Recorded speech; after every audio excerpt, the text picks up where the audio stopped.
Hello everyone, welcome to the Heroes Initiative powered by IPCA. These heroes are instrumental in improving quality of life of the patients. Today we have one such hero who has improved life of tens and thousands of such patients.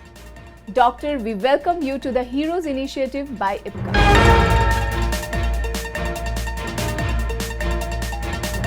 So doctor, now we are on retinal diseases, do's and don'ts. Doctor, my first question for you is, what are the common symptoms of retinal diseases and when should I seek medical attention? So the first part is the common symptoms. Now, retinal symptoms, they usually start when the retina is affected secondary to some other diseases, like in diabetics, in hypertensives, in people with high levels of cholesterol.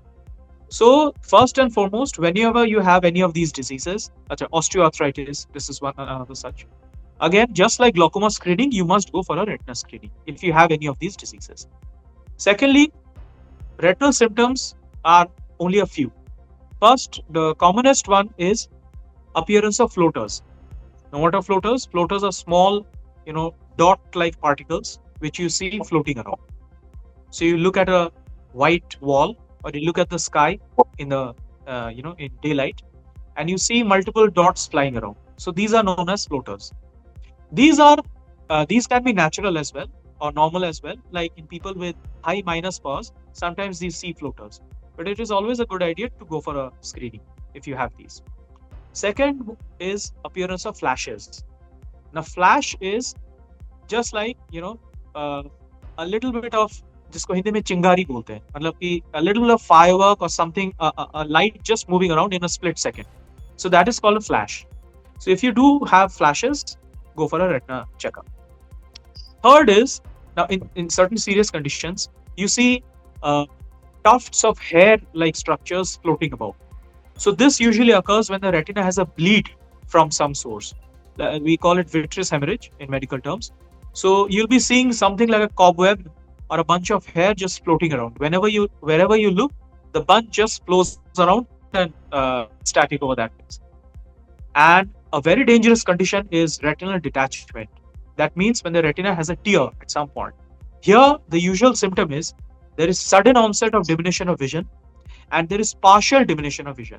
Say I look at your face, the part below your nose is clear, but above your nose is very hazy. So this is a clear-cut sign of a retinal detachment. So when you have these, but the retinal detachment usually is preceded by floaters and flashes.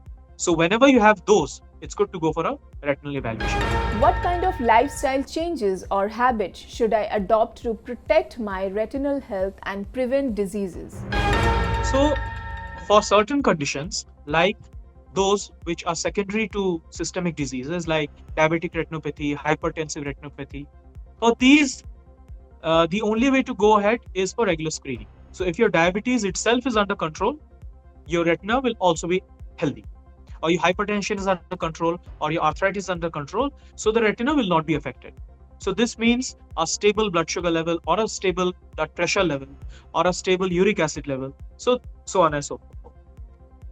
The second is maintaining the health of the retina. So if you have a good retina and you want to keep it good, so it all goes back to having a healthy lifestyle, which particularly a healthy diet plan. So again, regarding retina, food items rich in selenium, zinc, vitamin B12, the total vitamin B complex, vitamin C. So these are very good sources for maintaining retinal health. So basically, it encompasses that you should have fresh fruits, vegetables. So these help in maintaining retinal health. Are there any specific activities or environmental factors that I should avoid to reduce the risk of retinal diseases? Yes. First up is smoking. Nicotine is of paramount importance when it comes to retinal health. Nicotine itself is a cause of like 5 or 6 diseases that are primarily caused in retina, even if you are a healthy individual.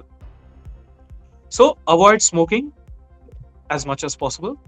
First. Second is, if you have certain conditions like if you're a high myopic means your power is more than 5, minus 5. So that we term as high myopic. So in these cases, the retina is usually thinner than in other individuals. So certain individuals, they develop certain cracks in retina, which is known as a lattice. So even if you do or you don't have lattice, so that will be found out by the ophthalmologist while checking up. It is better to not lift heavy weights. So people who work out, so if you are high myopic, it's a good idea not to lift heavy weights, that because that might, the retina might give way. I've had many patients who have been going to the gym for 1.5 hours, and one fine morning suddenly they have developed a retinal detachment. So there's no trauma, there's nothing, perfectly healthy lifestyle, but they have retinal detachment. So this should be avoided. And thirdly, of course, trauma to the eye as much as possible. Now, trauma you cannot do anything about, but trauma is a very important cause of retinal degradation. And plus, systemic diseases under control. So, doctor, your expertise and insights on retinal diseases, do's and don'ts are invaluable to this initiative. And we believe your participation will greatly benefit the patients.